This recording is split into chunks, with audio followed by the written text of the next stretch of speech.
Magandang umaga sa inyong lahat. Ako po muli si Pastor Bong. Bumabati na isang mapagpalang Tuesday morning sa ating lahat. We'll be coming from the book of John chapter 3, verse 1 to 3.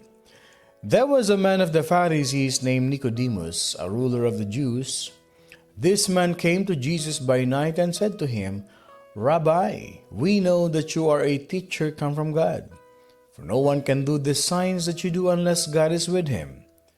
Jesus answered and said to him, Most assuredly I say to you, unless one is born again, he cannot see the kingdom of God.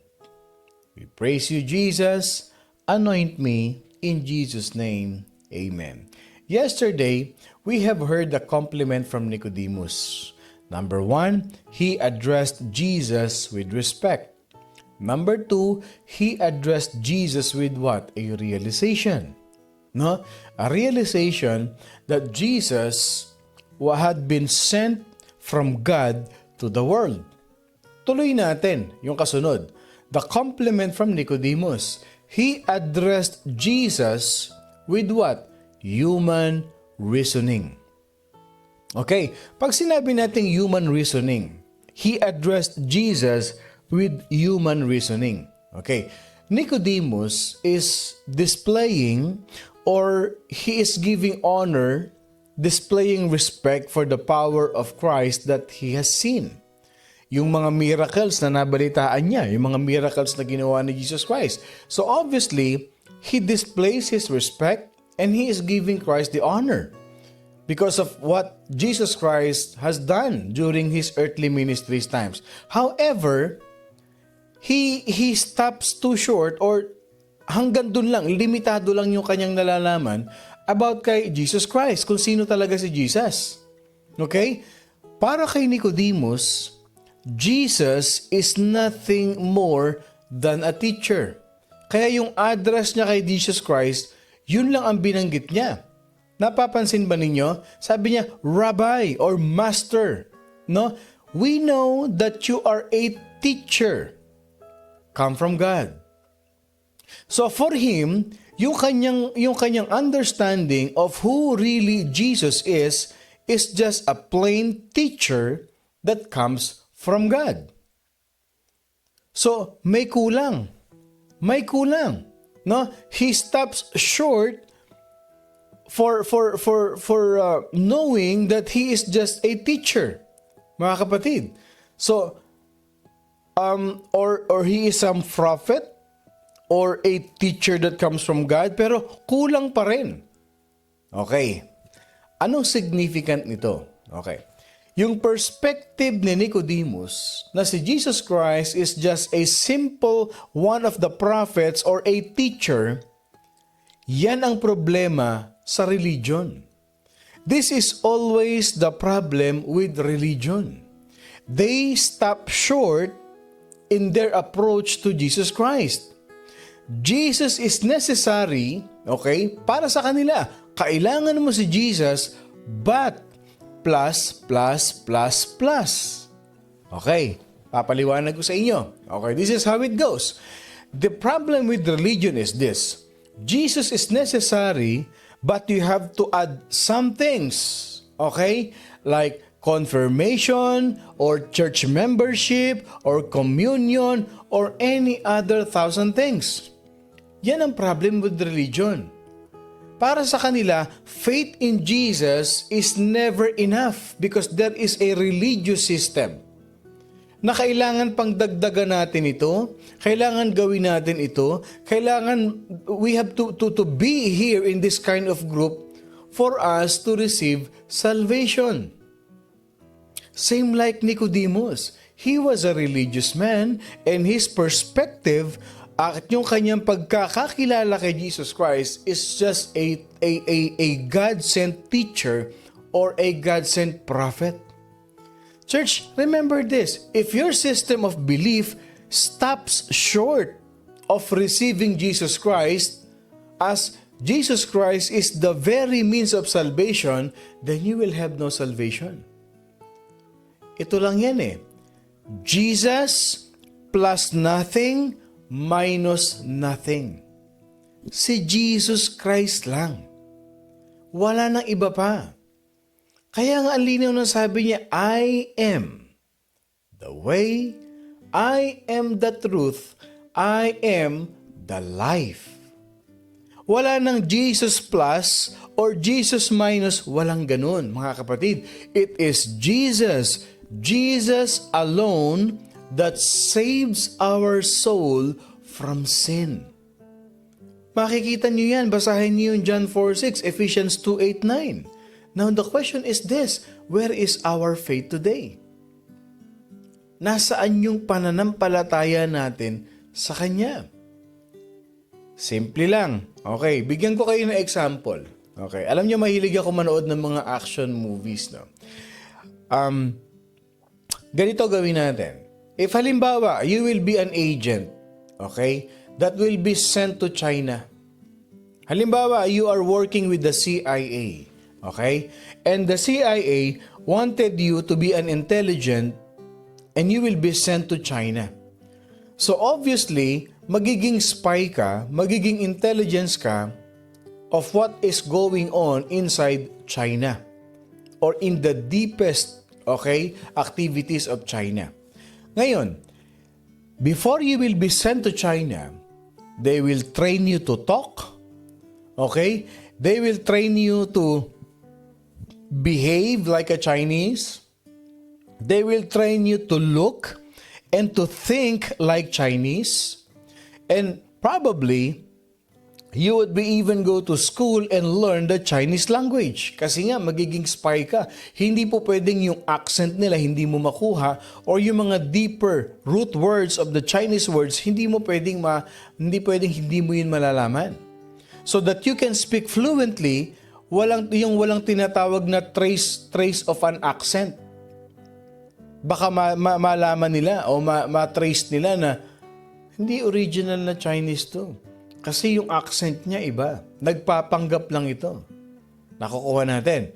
So after studying everything about China and watching films of Chinese about their physical characteristics and eventually you can duplicate their mannerisms. Gayang-gayang mo na talagang as in plakadong-plakado ka na bilang isang incheck.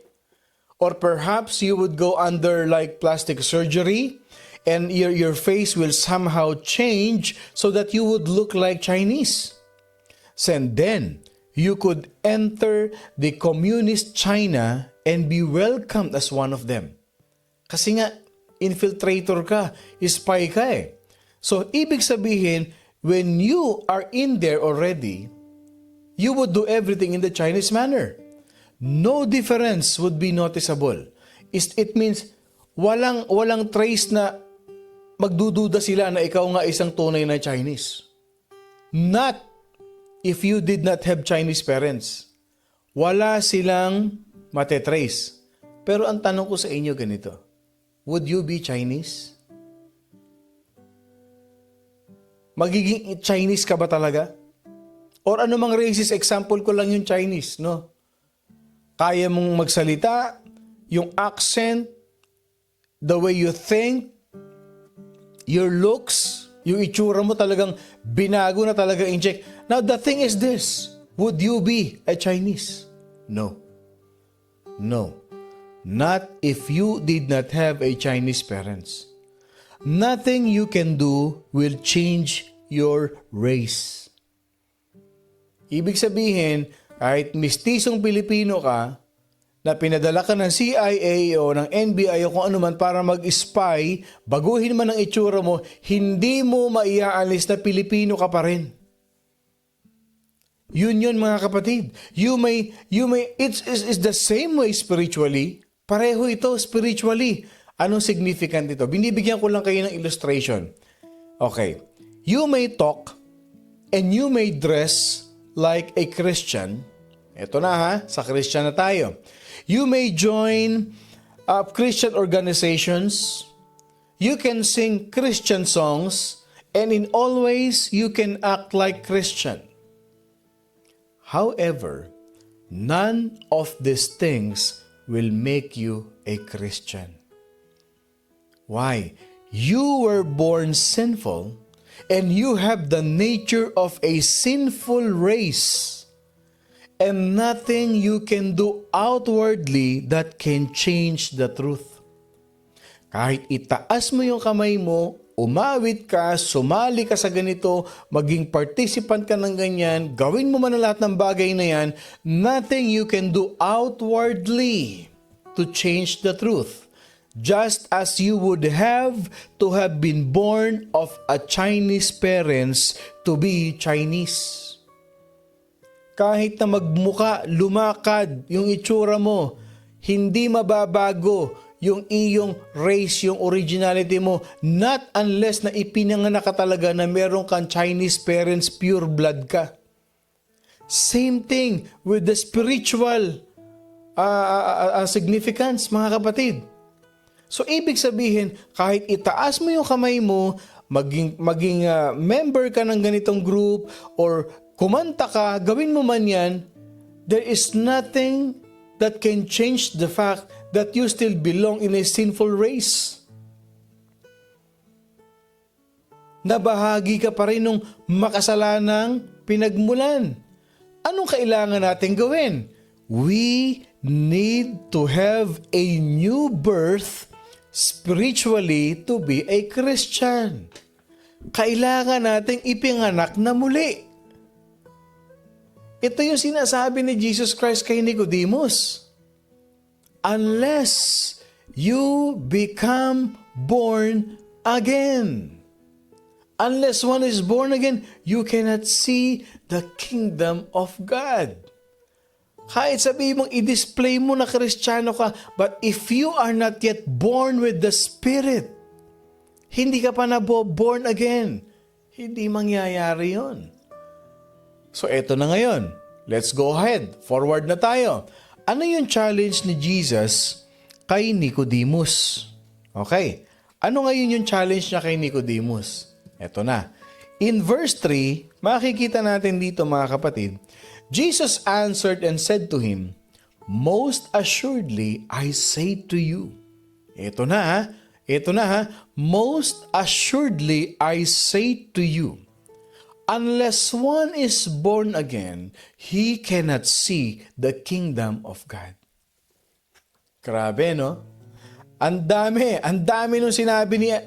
Tignan mo ha, may compliment si Nicodemus. We know that you're a teacher from God, na no one can do these signs unless God is with you. Pinupuri niya si Jesus Christ dito. Pero ang tanong, anong response ni Jesus Christ? Sinabi ba niya, "Oh, thank you, I appreciate that"? Hindi. No. Jesus answered and said to him, hindi ba ang layo nung sagot ni Jesus Christ? Ang layo nung sagot ni Jesus Christ eh. Unless one is born again, he cannot see the kingdom of God. Nicodemus is paying compliment to Jesus Christ, but Jesus Christ give him a challenge. Galda, no? Ano yung challenge na yun? Yun. Yung verse 3. Jesus, obviously, he ignored the compliments and the religious wordings that has been addressed to him by Nicodemus' heart. Jesus tells Nicodemus that his religion is not sufficient to save his soul. Tinumbok kaagad siya ni Jesus Christ.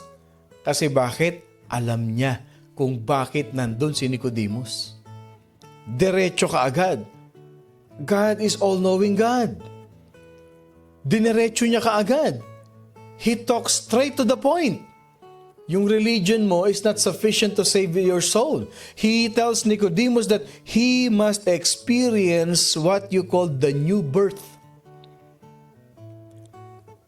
Kasama ba yun doon sa sinabi ni Nicodemus? Hindi. But he is teaching Nicodemus. He speak with authority. Yung method ni Jesus Christ. He speaks with authority. Church, being the divine teacher, Jesus, he used a common illustration to clarify the thought of Nicodemus. Binigyan siya ni Jesus Christ ng napakagandang illustration para magkaroon ng linaw yung kanyang isip. Alam niyo kung bakit? Yung word na born na ginamit ni Jesus Christ, unless one is born again. Okay. Why? Because birth, it is a universal experience. Lahat ng tao dumanas niyan. Lahat tayo na-experience natin yan. Lahat ng tao. Okay? Dumaan tayo sa process ng birth. Okay? Everyone has been through it. And after all, birth is the reason why we all got here.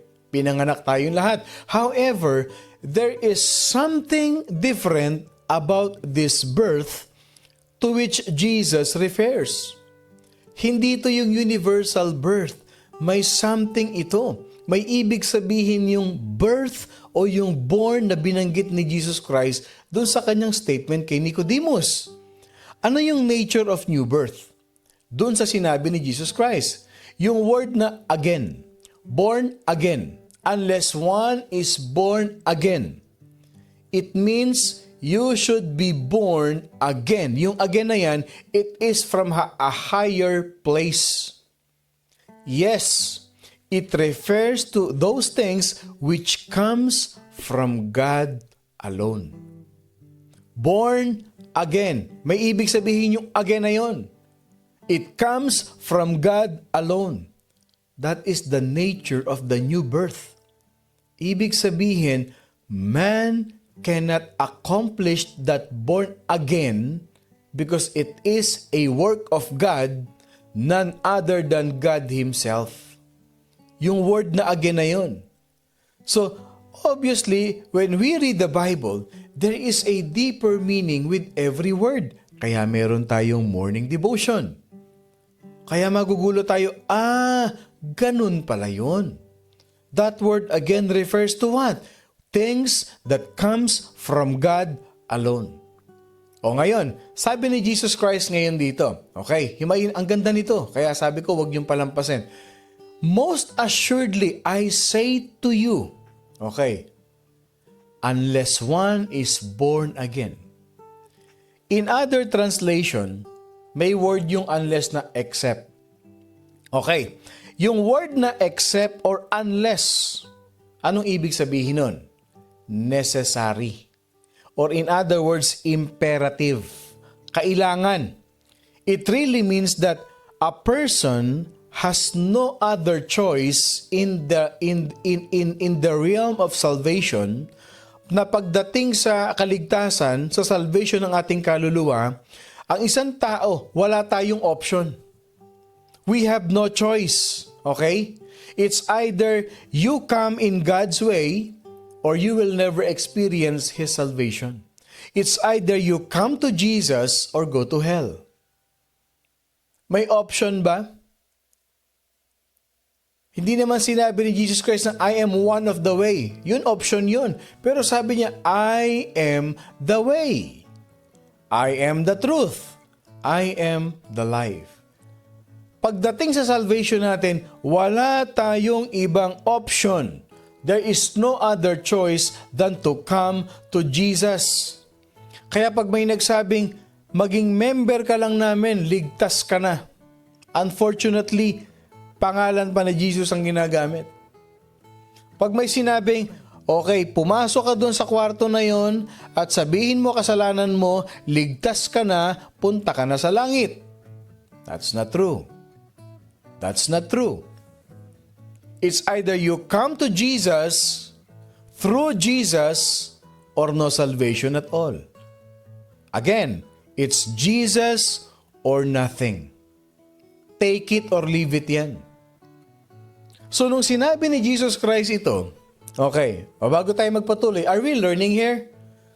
Tanong ko lang, can I see an amen? Can I see your amen, mga kapatid? Are we learning from what we are discussing? Okay? Kasi malalim ito talaga, dapat nating maintindihan. The question is, are we learning from what we are hearing? From our session, from our episode today. Okay? So, amen, amen, amen. Okay, tuloy natin. Nung sinabi ni Jesus Christ ito kay Nicodemus, what would you think Nicodemus felt from the divine teacher? Obviously, in a manly perspective, in a human perspective, he felt confused. there was a confusion from Nicodemus. Nicodemus, like so many others, he got confused with the things of God with those of the flesh. He thought that Jesus was referring to what?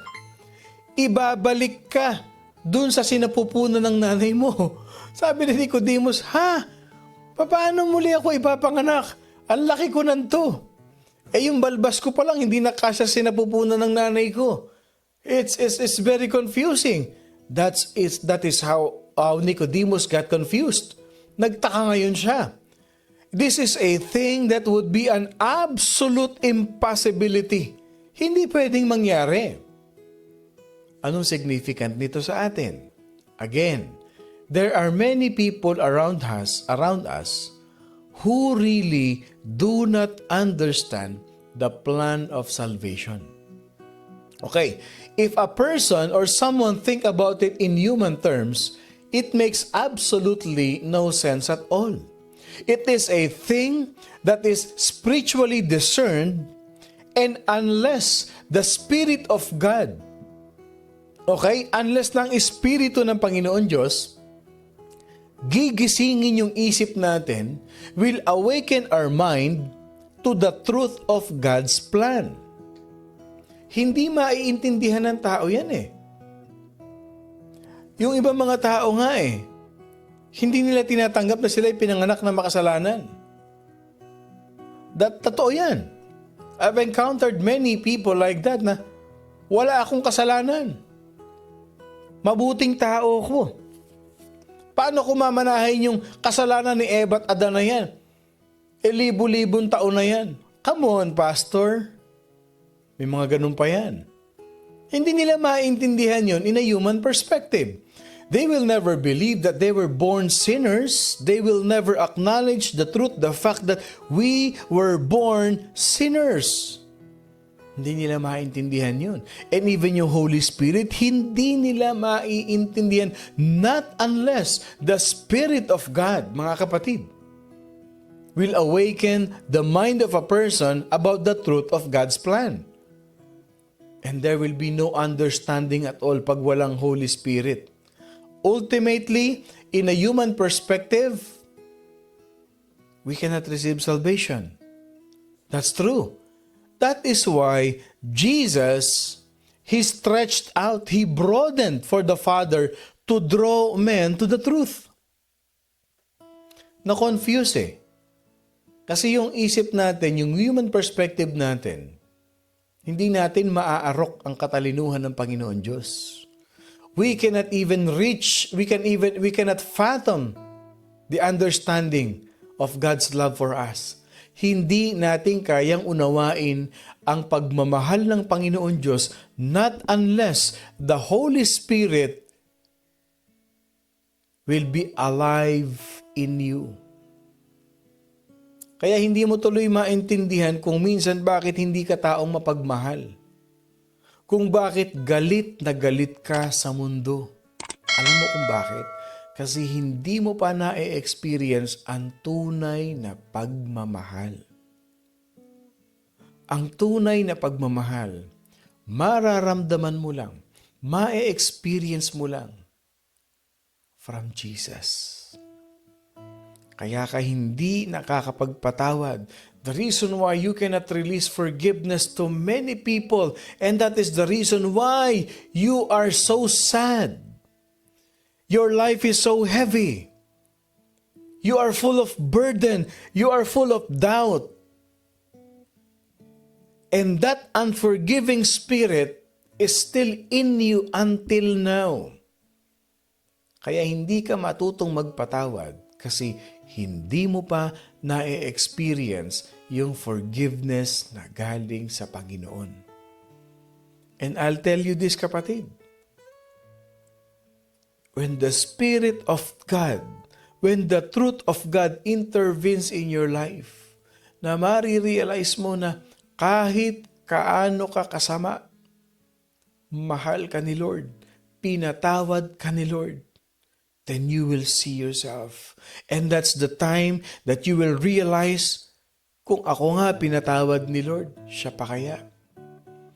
Kung ako nga sa dami ng kasalanan ko, nilinis ako ng Panginoon. Sa dami ng kalokohan ko, ang dami ng mga taong ang nagsakripisyo kung ano-ano man, pinatawad ako ng Panginoon. Ito pa kaya, hindi ko mapapatawad? Pinahiya lang niya ako. Si Jesus Christ nga, tiniis niya lahat. Ako pa kaya? Unless the Spirit of God awakens our mind to the truth of God's plan, hindi natin maintindihan. At pag hindi natin naintindihan ang pagmamahal ng Diyos, obviously we cannot receive salvation. O eto na-confuse ngayon si Nicodemus. Binigyan ngayon siya ng clarification ni Jesus Christ. Pinaliwanag sa kanya. Jesus Christ, in an effort, He cleared things up in the mind of Nicodemus. Pinaliwanag ngayon ni Jesus Christ sa kanya yung tinatawag na new birth o yung born again. Okay? So, pag sinabi nating new birth, there are the instruments of the new birth. Maraming nag-iisip nito. Okay, sabi nila yung born of water. There is some confusion among Bible readers as to what the water here refers to baptism. Okay? So, ibig sabihin, impossible for this would add works to grace. So, yung baptism, okay, that's very impossible to add the works of grace. Baptism cannot save you, but your relationship with Jesus Christ. Kagaya ng ginagawa ng iba, akala nila pag nilubog na sila sa tubig, yun yung salvation. Hindi. The salvation of the Lord is the works of grace. Grace alone. Yung grasya at habag ng Panginoon, yun ang nagliligtas sa atin, hindi yung tubig. The baptism is just a public declaration that you die in your old self and you have been raised again as a new being. Public declaration, nilubog mo yung kasalanan mo sa tubig nung umahon ka, bago ka na. But prior to that, bago yung baptism, kailangan mo muna ng grace ni Lord. You need to receive Him as your Lord and personal Savior. You receive your salvation. Akala nila yun yung new birth. Oy, congratulations, pinanganak ka na ulit. No. Many people, they believe in that. Ano pa? Yung new birth, yung natural birth. And this is a possibility. However, if a man had never been born, kung hindi pa pinapanganak, kung dugo pa lang, possible yan. New birth, ipinanganak siya. Then he would not need salvation in the first place. It makes it an almost, a common point? Yung new birth, yung pinanganak pa lang. Sabi natin, lahat tayo, pinanganak tayo as sinners. Pinanganak tayo, may kasalanan na tayo eh. Kaya yung nakikita nyo yung bata na nilulubog sa tubig? Ano ba ang purpose ng baptism? You die from your old self at panibago ka na paglabas mo, pag-ahon mo ng tubig. Ano naman kinamalayan ng bata na yun? Ang salvation again, grace. Kailangan i-confess mo. Some say, the Word of God. Pero para sa akin, the Word of God, when it comes to new birth, is the best answer. It is the Word of God that regenerates.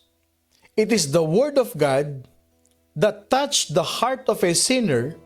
It is the Word of God that makes him fully aware of his need for Christ. The Word of God is the compelling reason. Then we will feel that we need Jesus Christ in our life. It is the Word of God that brings about the conviction of sin and the possibility of faith. That is why, I'll tell you this, ang morning devotion is a Bible-centered gospel preaching. I'll tell you that. I never teach, I never preach, and I will never ever preach out of the context of the Bible. I am a Bible-centered preacher Pastor, wala po ako ibang ginagamit na libro. Bible lang. Bible-centered gospel is necessary because only the Word of God can touch the heart of a person. Wala nang iba. Salita lang ng Diyos, kapatid. Alam mo yan. Alam mo yan. At marami sa atin sa morning devotion, every time they read their Bible, there is something that is touching your heart. Yung bang galit na galit ka sa mundo, pero sabi ng Holy Spirit, buksan mo yung Bible mo, magbasa ka ngayon. At nung nabasa mo yung Bible mo, unti-unti, nangingilid-ngilid yung luha mo. Tears are beginning to flow in your eyes because the Word of God is touching your heart. And the Word of God says, kausapin mo na yung asawa mo. Huwag mo na siyang tiisin. Say sorry to your wife. Say sorry to your husband. Nobody, no one can do that except the Word of God. Kasi pag sinabihan ka pa ng kaibigan mo, kausapin mo na. Ang tendency, pangangatwiranan mo pa. You will give many reasons. Kaya mo nga siya. He deserved that. Alam niyo naman ang ginagawa niyan sa akin, di ba? Tapos sabi ng kaibigan mo, oo nga. Tama ka dyan. Yaan mo nga siya. Di ba? But if the Word of God speaks to you directly, sabi ni Lord, submit to your husband. Sabi ni Lord, love your wife. There you go. The Spirit of the Lord, the Holy Spirit will drive you to that person. Humility, just like Jesus Christ. Sabi mo, darling, sorry bati na tayo. Ganon magtrabaho ang salita ng Diyos, mga kapatid. O again, for me, that's the best answer, the Word of God. Pero how did Jesus Christ explain this? To clear the mind of this Nicodemus? Born of the Spirit. Okay, para maintindihan ninyo, ha? Okay, para maintindihan ninyo. Born of the Spirit, this refers to the second stage of salvation. Second stage yan, yung born of the Spirit. Okay? Yung first stage, mga kapatid, after conviction comes to the heart of the sinner, and after salvation, or after the Spirit of God touches the heart of the sinner by the Spirit of the Lord. Yung Holy Spirit, yun yung humihipo sa puso mo. Okay? Yun. Hihipuin niya yung puso mo na isang taong makasalanan. The sinner now has a decision to make for his life. So when the sinner turns to Jesus for salvation, eto na. Tumanggap na kay Jesus Christ. Naunawaan niya na siya'y makasalanan dahil hinipo siya ng Holy Spirit. Naramdaman niya sa sarili niya, oo nga, makasalanan niya ako. Papasok na ngayon yung second stage of salvation, yung born of the Spirit. When the sinner turns to Jesus for salvation, eto na, the Spirit of God baptizes the sinner into the body of Christ. 1 Corinthians 12:13. And what the Spirit will do is, it will give him the everlasting life of God. Grabe, no? Yun mga kapatid. Yun yung born of the Spirit. Once you realize that you're a sinner and you receive Jesus Christ as your Lord and personal Savior, you are being born of the Spirit. The Spirit of the Lord is baptizing you into the body of Christ. You're no longer a sinner that belongs to the world, that you are belong to the body of Christ right now. So, ibig sabihin, ito pa, nilinaw pa ni Jesus Christ. The necessity of the new birth. Bakit kailangan mo ito? Pag tinuloy niyo yung pagbabasa ng Bible, okay, verse 6 and 7, ang sabi ng Bible ganito sa John 3, that is which is born of the flesh is flesh, and that which is born of the Spirit is spirit. Inulit-ulit ni Jesus Christ, do not marvel that I say to you, you must be born again. Ibig sabihin mga kapatid, nilinaw ni Jesus Christ that there is a difference in what is produces by the action of the new birth. When a sinner is redeemed, he literally becomes a new creation in the Lord Jesus Christ. Itong new creature na ito is a new creature that is fit for heaven. Yes! Yun. Yung bagong ikaw, yan na yung nababagay sa langit. Yan na yung katanggap-tanggap sa langit pagka nabago ka na, pagka na-born again ka na. The redeemed life has been readied for glory. Kasi yung natural man natin, mga kapatid, ito yung natural man natin, yung old self natin, this only fits in this world. Para dito lang yan. Yung pinanganak tayo by flesh, para dito lang yan sa mundo. But as we were born by the Spirit, pinanganak na tayo ulit as a new creature, fit na tayo sa langit. When Jesus comes in, He makes all the difference in our life. The redeemed sinner is forever changed by the power of the Almighty God. Malinaw po ba? Are we learning here? Kaya sabi ni Jesus Christ, you need to be born again so that you can come to the kingdom of heaven. Kasi yung katawan mo na yan na makasalanan, hindi po pwede yan sa langit. Ang dami mong excess baggage dyan sa old life mo. Kailangan mong ipanganak muli. Kailangan mong ipanganak muli. You need to be born again so that you can see the kingdom of heaven. Malinaw ba mga kapatid? Are we clear here? Are we learning? So ibig sabihin, yung born of the Spirit na yan, it baptizes us to become a child of God. So ibig sabihin, yung Holy Spirit kikilo sa puso natin. Marirealize natin. Makikita natin ang sarili natin. I don't know if you have heard my testimony. Once upon so many years ago, I was invited in a desert camp somewhere in the Middle East. It was my wilderness experience. So during that time, I was still in my old faith. Kaya napakayabang po ng inyong lingkod noon. So I was invited there. May dala akong vodka nakalagay sa bote ng mineral water. Kasi winter noon in the desert. And I have my yosi.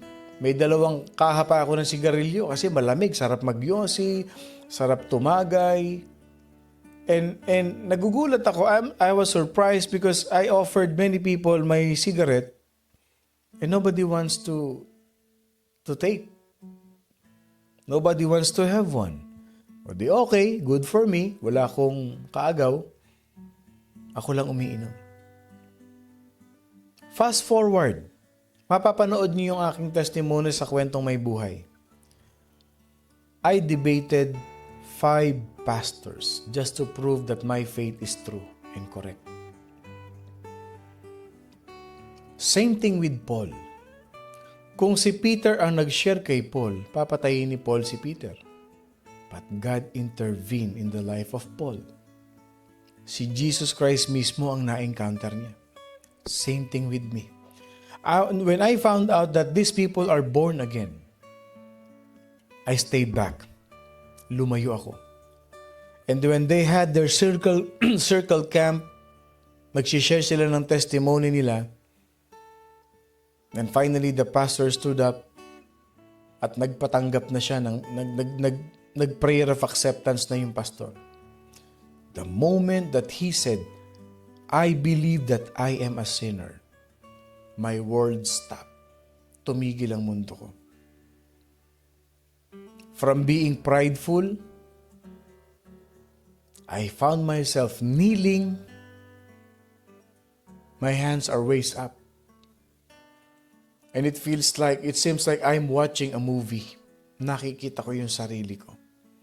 That's the Holy Spirit that intervened in my heart. And I was crying. I was in tears.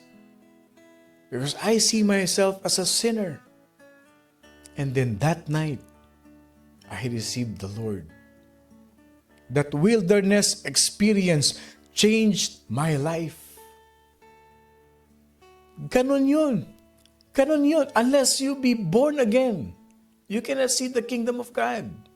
Kailangan nating ipanganak na muli sa Espiritu at katotohanan ng Panginoon Diyos. And it is open for everyone. It is open for everyone. Every day is an opportunity to receive the goodness of God in your life, kapatid. Huwag mong patagalin. I hope makes sense that all that we learn in this morning devotion will be applied, will be shared to many people, so that the goodness of God will be spread all over our community, all over our family, so that they can experience the powerful salvation of the Lord.